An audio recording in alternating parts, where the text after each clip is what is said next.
Hi, and welcome to this video on measurement conversions. Converting between different measurements happens all the time, whether you're measuring solutions in a chemistry lab or putting together a recipe in your kitchen. For example, let's say you're baking chocolate chip cookies, and you only have measuring cups that measure in 1 cup, 1/2 cup, and a 1/4 cup. But the recipe calls for 6 ounces of chocolate chips. How do you know how many chocolate chips to put in? In this video, we'll learn how to use measurement conversions to solve these sorts of problems. Let's get started.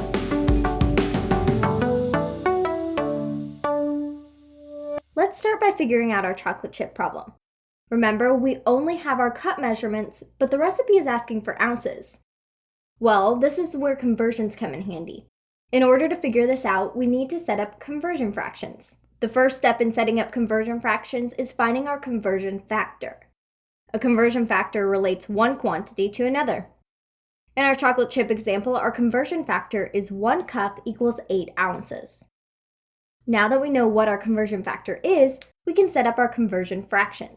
When setting up these fractions, always start with your known value as your first fraction by placing it over 1, like this. 6 ounces over 1. We then multiply by our conversion factor, which we also need to turn into a fraction. When we do this, we want to pay close attention to which value we place in the numerator and which value we place in the denominator. Since we have ounces and we are looking for cups, we want to place our cup value in the numerator and our ounces value in the denominator, so that our ounces units will cancel out and we will be left with cups. There's 1 cup, has 8 ounces. We then multiply across and simplify. So our ounces cancel out, and we're left with 6 times 1 cup is 6 cups over 8. So there are 6/8 of a cup, or 3/4 cups is equal to 8 ounces. Notice how our ounces cancel out on top and bottom, and we're able to simplify the fraction 6 over 8 by dividing both parts by 2. This gives us our final answer of 6 ounces equals 3/4 cups. So we need 3/4 of a cup of chocolate chips for our cookie recipe, and can use our 1/4 cup measuring cup 3 times. Let's look at another example. Sarah is driving down a road at 30 miles per hour. How fast is she traveling in feet per second? This problem is a little different from our last one because it will require 2 conversions.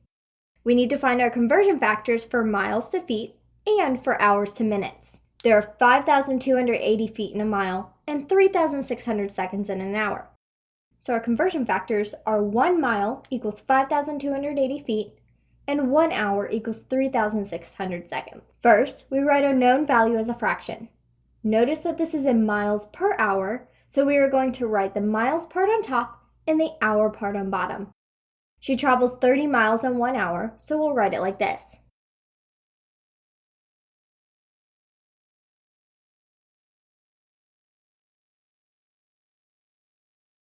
Now we want to multiply by our conversion factors. Remember, we have 2 different conversion factors, so we need to be sure to include both in this step.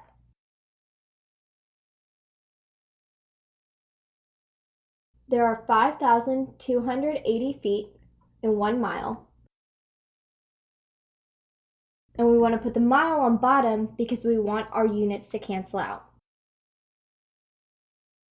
And in 1 hour, there are 3,600 seconds.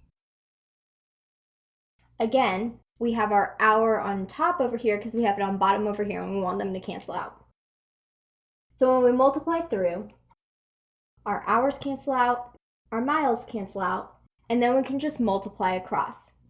So we have 30 times 5,280 feet over 3,600 seconds. When we simplify, this gives us 44 feet per second.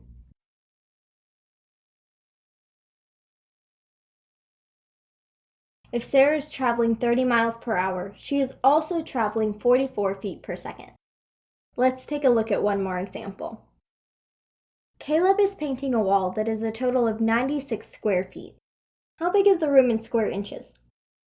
In this example, we need to pay close attention to our units. We are measuring in square feet, which means our conversion fractions will look a little different. Our conversion factor for feet to inches is 1 foot equals 12 inches. However, if you think ahead, we are going to run into a problem in our second step. Let's go through our process as normal and see if we can figure out what to do once we get there. We start by writing out our known value. 96 square feet. Remember, we used conversion fraction, so we want to turn this into a fraction, so we divide by 1. Then we multiply by our conversion factor. There are 12 inches in 1 foot.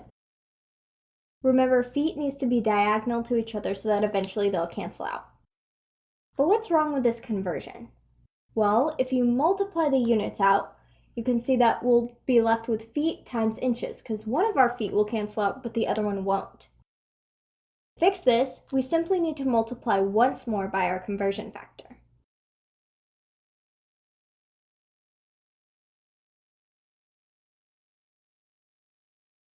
Since we are working with square units, it makes sense that we would multiply by our conversion factor twice, or in other words, multiply by our conversion factor squared.